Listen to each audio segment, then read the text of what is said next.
It's been pretty fascinating last 4, 5, 6 months. Hard to imagine it's been so long, so fast. I think this year's just flown by. I think it's been bittersweet. You have the offline world that's been under lockdown. Any business that has ties to the Adams world has been facing difficulties, but I think some, actually many, most digital businesses have been booming, including our own. And the big one has been that I think the lockdown has really sort of brought forward some of the behaviors that would have come to life 2, 3 years down the line.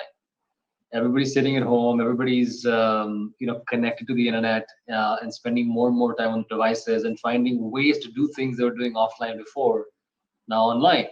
And so people have really gotten a taste of a lot of these things, and I feel like it's been a big sort of market mover in some sense, moving ahead people and bringing these behaviors a couple of years ahead. So you see people finding ways to hang out with their friends online. You see, gaming booming in a big way because people are finding ways to kill time with their friends, and even e-commerce is, I think, taking a big boom because people are shopping online a lot more now than they were before, and same for things like food delivery. So anything that's enhancing your home experience has gotten a big sort of boost in the last 4 to 5 months.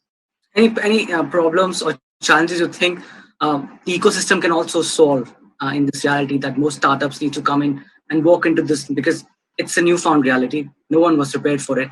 In terms of the challenges that you see, or what you think that the new companies can look into at building their businesses and what they can solve in this new reality. There's a lot of remote first has become the way people work, and I think there's still room for the remote experience to be a lot better.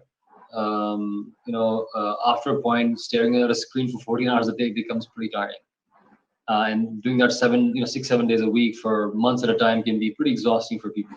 And so there has to be better ways to remote work, that enable people to have some time to think away from the screen, time to sort of enable creativity.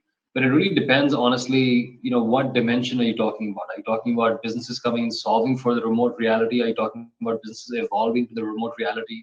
It also depends on the nature of the business. A business that has ties to the offline world will respond to this very differently to the businesses like ours that actually have no ties. Our team's pretty small. We're about 160, 170 people, all plugged in, mostly coders, product managers, and designers. Whereas if you go see, let's say, a food delivery company like Swiggy or Zomato, they have a lot of labor, delivery boys, offline, logistics, all that kind of stuff. So every company has to have their own blueprint on how to manage the situation.